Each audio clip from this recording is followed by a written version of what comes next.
Donc, dans mon français approximé, très italianisé, je m'excuse pour ça, et avec des transparences en anglais, je vais essayer dans quelques minutes d'expliquer un petit peu qu'est-ce qu'on fait au niveau global, surtout parce qu'il passe beaucoup côté sol au niveau global. C'est étonnant qu'il y a beaucoup d'activités sur le sol au niveau global et beaucoup moins au niveau européen. Ça, c'est une chose très intéressante qui est en train de se passer et on peut discuter peut-être sur ça et sur les raisons de ça.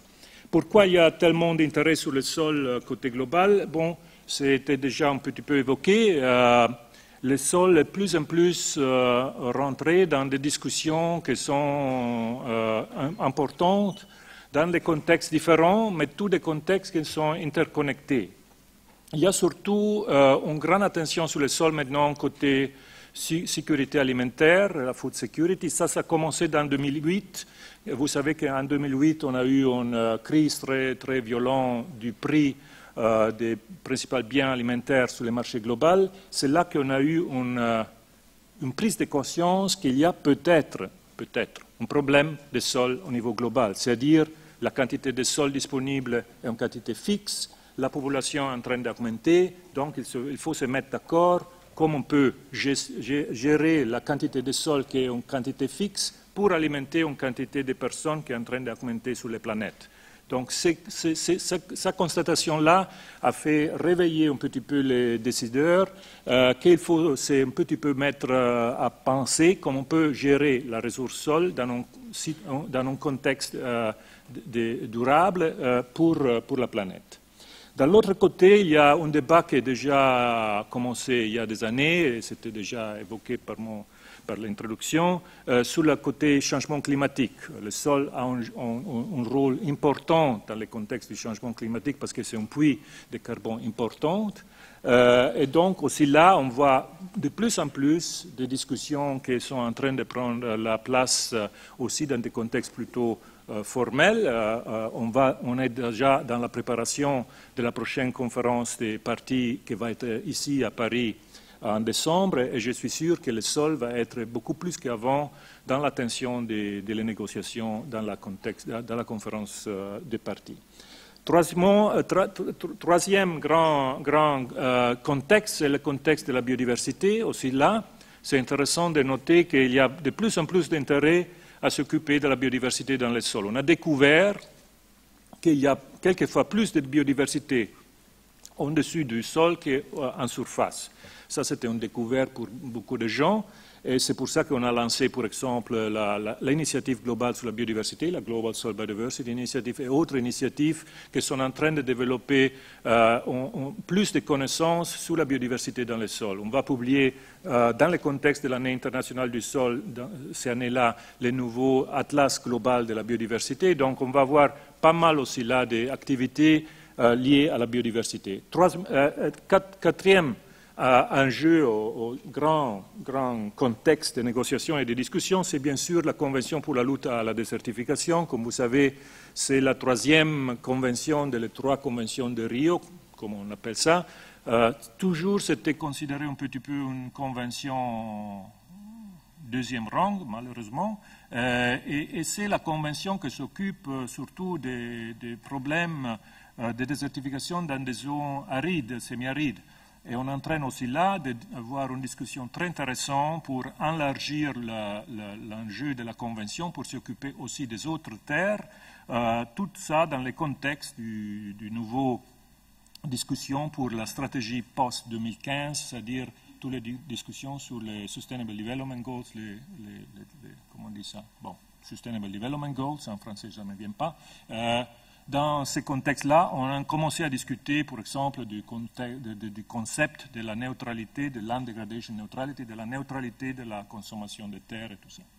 Bon, dans tous ces contextes, on a eu l'idée, il y a des années, d'avoir une nouvelle plateforme, une chose un petit peu hybride entre un processus intergouvernemental, c'est-à-dire un processus plutôt formel, et quelque chose plutôt ouvert à tout le monde, c'est la Global Soil Partnership. Au début de la Global Soil Partnership, du partenariat global sur le sol, on pensait à avoir quelque chose très similaire à la même chose qu'on a déjà des années, c'est la Global Water Partnership, le partenariat global pour l'eau. C'était une chose plutôt ouverte, volontaire, ouverte aux acteurs du gouvernement, mais aussi aux ONG et tous les autres intéressés à protéger les sols.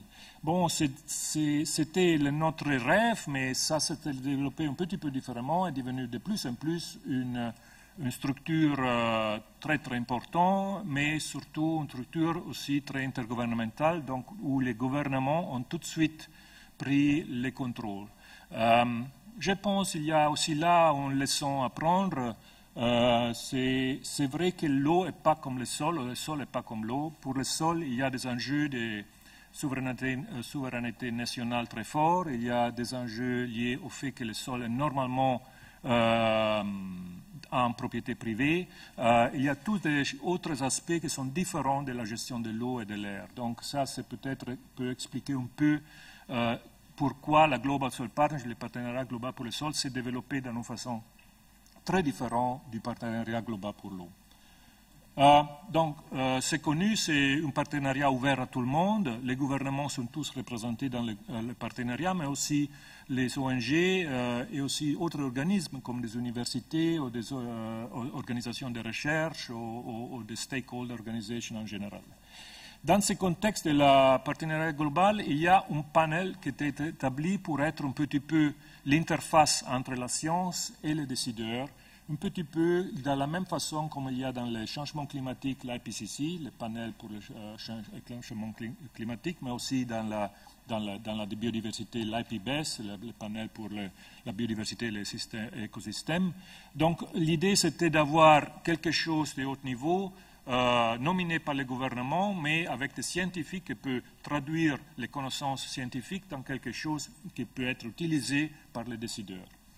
À la fin, il ne faut pas avoir tout le temps juste des réunions, il faut aussi faire quelque chose.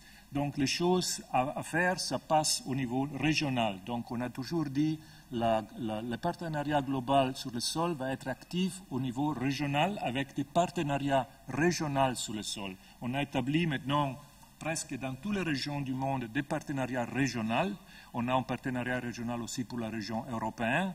Les régions ne sont pas les régions qui coïncident avec l'Union européenne. Quand on parle des régions, ce sont des régions qui sont les régions officielles de la subdivision régionale qu'on a dans le contexte de la FAO. Pourquoi FAO et pas autre contexte? Parce qu'en fait, le partenariat global du sol est placé comme secrétariat du partenariat dans la FAO et donc beaucoup influencé bien sûr par les procédures de travail de la FAO. Pour l'Europe, ça veut dire une région très grande et donc on a déjà eu plusieurs réunions du partenariat régional pour l'Europe. Notre collègue de l'Europe orientale, surtout de l'ancienne Union soviétique, ont décidé de former un partenariat sub-régional pour des raisons évidentes, autres traditions, autres langues, il y a toutes des raisons pour ça. Donc on a maintenant un partenariat européen et dans le partenariat européen, on a un partenariat sub-régional euro-asiatique géré par la Russie qui gestionne tout le côté sol pratiquement dans tous les pays de l'ancienne Union soviétique. La seule région qui toujours n'a pas établi un partenariat régional reste l'Amérique du Nord. Et les États-Unis et le Canada, il y a des discussions pour établir un partenariat, mais c'est pour le moment pas formalisé à ce moment-là. Donc c'est dans le partenariat régional qu'il y a l'action sur le terrain pour faire des choses. Pour quoi faire, ça c'est la grande question. Bon, quoi faire dans le partenariat global, c'était décider de faire principalement 5 grands domaines d'action qu'on appelle Pillars of Action, piliers d'action. Et dans les 5 piliers, on fait des choses différentes avec des plans d'action qui sont maintenant tous approuvés et sont en train d'être dans la phase d'implémentation au niveau régional. Le premier pilier, c'est tout le côté des actions locales de gestion durable du sol, le Sustainable Soil Management. Je veux revenir sur ça parce que c'est un sujet qui va prendre beaucoup d'attention dans les prochaines années, je pense. Le deuxième pilier, c'est plutôt tout le côté awareness raising, créer de l'attention, le côté éducation, le côté communication sur le sol. Le troisième pilier, c'est surtout la recherche, c'est-à-dire monter et favoriser des programmes de recherche au niveau régional, mais aussi au niveau global sur le sol. Le quatrième pilier, c'est tout le côté données, information, base d'information.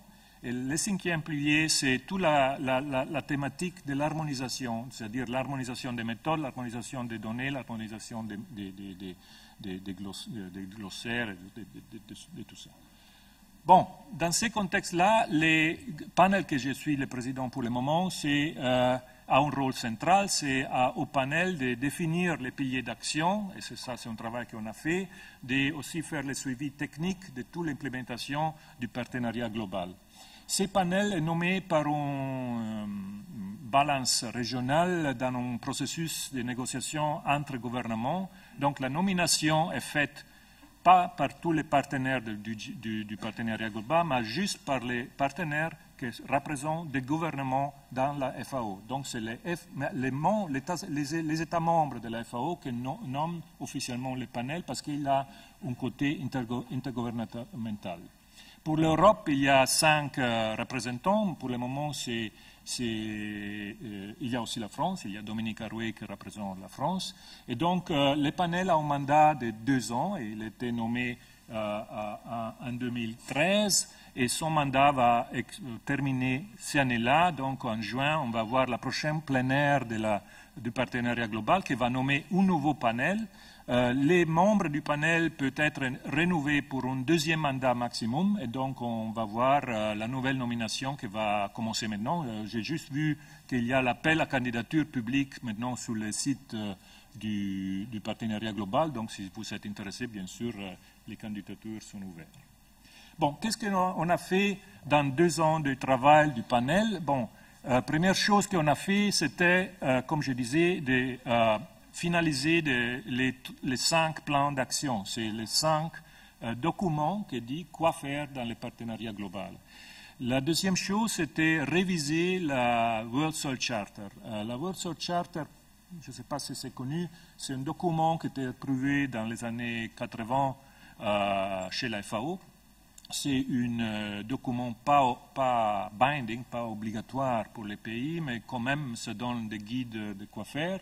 Et donc, comme il était un petit peu obsolète dans quelques aspects, c'était révisé et maintenant ça va passer à l'Assemblée générale de la FAO pour être à la fin approuvé et après va être une référence d'action pour chaque pays membre de la FAO. Troisièmement, on est très actif dans le développement des partenariats régionaux. Comme je disais, ça c'est très important parce que c'est là où ça va passer l'action. Quatrième activité, c'était les supports qu'on a donnés dans le contexte du développement de l'agenda post-2015. Je ne sais pas si c'est connu, mais on est en train de discuter des goals, des Sustainable Development Goals à être approuvés ces années-là par les Nations Unies. On a fait quand même des documents du panel en essayant de mettre le sol dans le contexte de ces discussions-là. Après, on a développé aussi les concepts pour développer des lignes, des guidelines pour la gestion durable du sol. S'il y a eu une demande pour le comité d'agriculture de la FAO de développer un document de ce type, et ça va occuper le panel, je pense, pour les prochaines années, de développer ces Guidelines for Sustainable Soil Management. À la fin, et ça, je vais prendre 2 minutes plus, on a décidé de développer les premiers assessments, c'est-à-dire évaluation globale d'état de lieu des sols mondial. Ça, c'était une chose très importante pour nous parce que nous, on pense qu'on n'a pas un document de base qui peut nous dire quelle est la situation du sol à ce moment-là au niveau global. Donc, on a mis en place un système pour développer un rapport de ce type qui va être finalisé, j'espère, pour la fin de l'année. Ça va être le grand rapport à publier à la fin de l'année internationale du sol. On va le présenter, on espère, le 5 décembre pour la cérémonie de clôture de l'année internationale du sol. Donc c'était un assessment du type comme c'est fait aussi dans notre panel, comme le climate change ou la biodiversité, sur l'état des lieux des sols global. On a monté ça d'une façon très participative avec un comité éditorial nommé par l'ITPS, des coordinating lead authors, des auteurs de coordination qui ont aussi son chef de file pour les différents chapitres. Après, une quantité d'auteurs qui ont participé et un managing editor qui a géré tout le processus. C'était quelque chose de très ambitieux parce que ça contient aussi des rapports spécifiques pour chaque région. Donc, il y a un rapport général sur tout l'état des lieux au niveau global et après, il y a 7 rapports régionaux pour chaque région. Et donc, on a sélectionné des lead coordinating authors, des auteurs qui ont pris le rôle de chef de file pour chaque partie du rapport global. Il y a 3 parties, l'état des lieux des ressources sol au niveau global, les pressions, donc les changements de l'état du sol au niveau global, et les impacts et les réponses. Et après, il y a, comme je dis, 7 rapports régionaux qui font la synthèse des états du sol au niveau régional. C'était un processus qui commençait à la première réunion du ITPS, du panel, en juillet 2013. Et après un petit peu plus qu'une année, on a juste finalisé dans notre dernière réunion il y a 2 semaines à Potsdam, les rapports. Donc, les rapports maintenant est disponible, mais pas en public, parce qu'il va avoir maintenant le processus dans la plénière du partenariat global. Donc, les rapports est maintenant un document disponible et c'était un travail, je dois dire, très, très impressionnant et très inclusif. Donc, on a essayé d'inclure tous les scientifiques d'une façon volontaire. On a plus de 200 scientifiques qui ont participé à ce travail d'une façon absolument volontaire. La plupart viennent du milieu de l'université et des organismes de recherche, mais il y a aussi pas mal des autres représentants des ONG et des autres. C'était vraiment impressionnant dans presque plus ou moins de 7 mois de compiler plus de 600 pages de notre rapport qui maintenant est presque terminé. Il y a vraiment une participation énorme dans ça. Malheureusement, pas tout le monde a participé, mais on a beaucoup appris dans le processus. Donc, j'espère que la prochaine fois, on va faire même plus de ça. C'était basé surtout sur la littérature. Évidemment, on n'a pas pris des choses, on n'a pas fait une recherche nouvelle, on a fait une grande analyse de la littérature disponible, surtout de la littérature plutôt récente. Donc, on a mis comme target de qualité pour de juste scrutiner la littérature des derniers 5 au maximum 10 ans. Les références sont plus de 2200 références qui ont été incluses dans le rapport. La moyenne, c'est des références de 2006, autour c'est-à-dire des derniers 5 ou 10 ans. Il y a une bonne qualité de toutes les références. Il y a quelques imbalances régionales. C'est étonnant, par exemple, d'un côté, ce n'était pas étonnant d'avoir pas trop de travail qui vient de l'Afrique. La chose étonnante pour moi, comme Européen, c'était de voir pas trop de participation en Europe, comparé aux autres continents. D'un côté, c'était bien pour nous parce qu'on aimerait bien que ça devienne un rapport global et pas comme toujours plutôt européanisé. Donc, on aime cet aspect-là. Mais d'un autre côté, ça m'a étonné qu'il n'y ait eu pas trop de participation au niveau européen. Donc, en moyen, on pense que c'est un rapport de bonne qualité, mais bien sûr, c'est la première fois qu'on fait un exercice de ce type spécifique pour le sol. Ça c'est vraiment la première fois qu'on fait ça. Donc, on est très, très intéressé à voir comment ça va avancer après qui était approuvé par le panel. Comme je dis, la prochaine étape va être que le rapport va être mis en format pour être accessible par tous les partenaires du partenariat global. On va faire aussi une traduction dans les 6 langues officielles des Nations Unies, pas de tous les 600 pages, mais juste la synthèse pour les policymakers, c'est la synthèse du rapport. Et après la discussion qu'on va avoir à la plénière du partenariat global, on va voir s'il peut avancer avec la publication finale, comme j'ai dit, qui est prévue pour le 5 décembre 2015. Je termine maintenant avec les enjeux pour le futur. Comme j'ai dit, il y a beaucoup d'intérêt parce qu'il y a eu une demande très forte par quelques pays membres de la FAO de développer des lignes guides, des guidelines pour la gestion durable du sol. Ça, c'est lié un petit peu à la discussion du Sustainable Development Goals, du développement durable, c'est-à-dire comment on peut gérer les sols au niveau global d'une façon durable.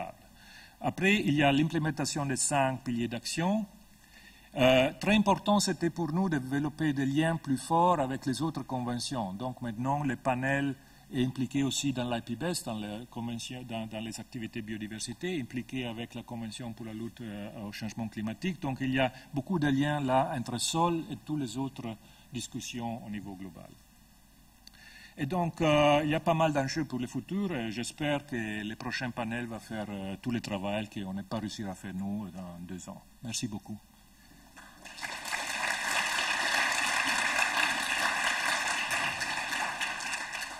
Pierre Chenu, conseil scientifique chez Sol. Je rebondis sur une de tes dernières affirmations. Tu dis qu'il y a eu peu de participation européenne. Comment l'expliques-tu Je l'explique. C'est intéressant. Au côté européen, ont participé les mêmes qui ont participé déjà dans des rapports similaires faits par d'autres panels, par exemple l'IPCC.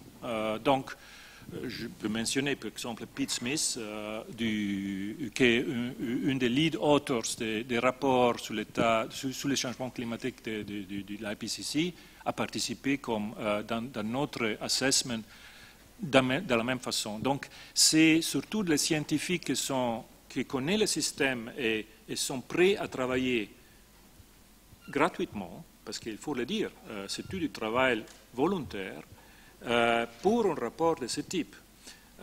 Malheureusement, je pense qu'il y a beaucoup de scientifiques en Europe qui n'ont pas l'habitude de faire ce type de travail, n'ont pas l'habitude à participer dans un rapport de haut niveau, juste, si je me permets, juste pour la gloire. Et ça, c'est étonnant quand même, mais c'est un signe d'une certaine problématique qui existe surtout en Europe, je pense, parce que, par exemple, c'était une très forte participation du collègue, du scientifique de l'Amérique du Nord, par exemple. Et donc, comparé à l'Europe, ça, c'est étonnant. Évidemment, il y a un problème lié à ça, peut-être, je ne sais pas. Je ne pense pas que c'est la langue, parce que ça m'étonnerait que c'est un problème de langue. Donc, il y a une participation, je parle de la proportion, c'est-à-dire la communauté scientifique seule en Europe est quand même une communauté très vaste, très grande, très solide. Donc c'est évident qu'on s'attendait à beaucoup plus de participation par la côté européenne. Bon, on va voir la prochaine fois. Bonjour, Jean-Claude Marcus, Association française pour l'étude du sol. Mais c'est plutôt une question pour le club parlementaire pour la protection et l'étude des sols. Évidemment, je vais vous faire changer de casquette. Je sais quand même que la Commission a dans ses cartons une relance du projet de directive sol, probablement en 2 directions, de façon à laisser de côté, si j'ai bien compris, les sols pollués. Où en est-on? C'est ma première question. Et ma deuxième question, c'est un constat. C'est que d'un côté, on a une communauté scientifique extrêmement développée d'ailleurs en Europe. Et de l'autre côté, quand on est au contact des élus, députés, sénateurs, députés européens, dans leur globalité, c'est eux, pour l'essentiel, qui décident des changements d'affectation des sols. On se trouve devant une ignorance dont les scientifiques n'ont même pas la moindre idée. Le côté européen est plutôt compliqué.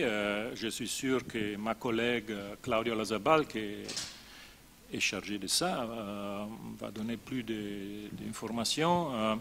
C'est évident qu'après l'expérience qu'on a eue avec notre proposition de directive cadre sur le sol, que comme vous savez, c'était une des dernières décisions de la Commission Barroso de la retirer. Donc pour le moment, je ne sais pas, Claudia va vous donner plus d'informations, mais ça va être très difficile d'avoir une nouvelle démarche de la Commission à court terme. Quand même, on continue à s'occuper du sol au niveau européen. C'est un sujet très difficile. C'est très difficile au niveau européen pour des raisons différentes, mais à mon avis, après l'expérience que j'ai eue de développer ça pour plus de 20 ans, je pense que la grande difficulté, c'est que les sols sont quelque chose qui touche tout de suite des enjeux d'intérêt national, des problèmes de subsidiarité, c'est-à-dire le sol est surtout quelque chose de compétences très locales. J'ai fait l'exemple des États membres qui sont en structure fédérale, comme l'Allemagne par exemple, où le sol est strictement compétence des Länder, des régions. Le sol, à différence de l'eau et de l'air, est normalement en propriété privée, donc aussi ça complique les choses pas mal. Donc la discussion politique est très difficile pour ça. Donc je ne pense pas que c'est un problème de communication entre scientifiques et la politique. C'est plutôt le problème, à mon avis, de comprendre mieux la côté social ou socio-économique lié au sol. Il faut un petit peu comprendre mieux tous les enjeux sociaux et économiques liés à ça, parce que sinon, je pense qu'on va tomber autrefois dans la même discussion qu'on a eue déjà 8 ans. Et donc, on a, à mon avis, plus besoin d'économistes, de sociologues, des gens avec un background scientifique en sciences politiques que des scientifiques du sol, avec tout le respect pour les scientifiques du sol. Mais c'est vraiment un enjeu beaucoup plus compliqué. Et donc, j'espère qu'on va faire une nouvelle démarche et on va faire une réflexion nouveau sur cet aspect-là. La grande question reste, est-ce qu'on a besoin de l'Europe pour ça? Est-ce qu'on a besoin de l'Union européenne pour protéger le sol? Beaucoup de pays nous disent non. On s'occupe très bien, nous, et ce n'est pas un enjeu européen. Donc, à la fin, c'est expliquer s'il y a un enjeu sol qui va au-delà des frontières nationales. Je pense qu'avec le partenariat global du sol, on a fait une démarche dans cette direction-là au niveau global. Et je pense qu'au niveau global, tout le monde a compris que la quantité de sol est limitée. Donc, il faut se mettre d'accord comme gérer la quantité de sol limitée pour tous les habitants de la planète, à mon avis. Mais quand même, arriver à une réglementation intergouvernementale, ça prend du temps. Donc, ce n'est pas simple. C'est pas simple. Mais je suis sûr que ma collègue va donner beaucoup plus de choses spécifiques pour l'Union européenne avec sa expérience à la DG Environnement. Claude Foulon, Agriculture, Environnement, Transfert de technologie. Oui. Je suis très content de votre approche internationale, parce que quand je vois l'évolution du sol, parce que moi je suis à la retraite maintenant, j'ai travaillé dans le secteur horticole, et je suis vraiment content qu'il y ait une évolution sur la rhizosphère, la connaissance du sol. Ce que je voulais dire, il y a beaucoup d'applications industrielles à venir. Notamment, je voulais encore enfoncer clou pour la méthanisation et le digestat, parce qu'on n'a pas tellement d'écoute en France. Et pourtant, Dieu sait si c'est quand même important. Alors, si la France n'en veut pas ou l'Europe n'en veut pas, vive l'international. Voilà, c'était juste un message. Ouais. Donc, Isabelle Fex de l'ADEME. Juste une question, on ne voit pas trop le lien avec tout ce qui est politique eau. Y a-t-il une raison à ça? Politique eau. Au niveau global, oui, c'est vrai qu'on est en train d'avoir une discussion entre le partenariat global sur le sol et le partenariat global sur l'eau. Le problème, c'est que le partenariat global sur l'eau est très développé, beaucoup plus ancien que le partenariat global du sol. Il est très fortement ancré à Stockholm, en Suède, avec un très fort soutien du gouvernement suédois.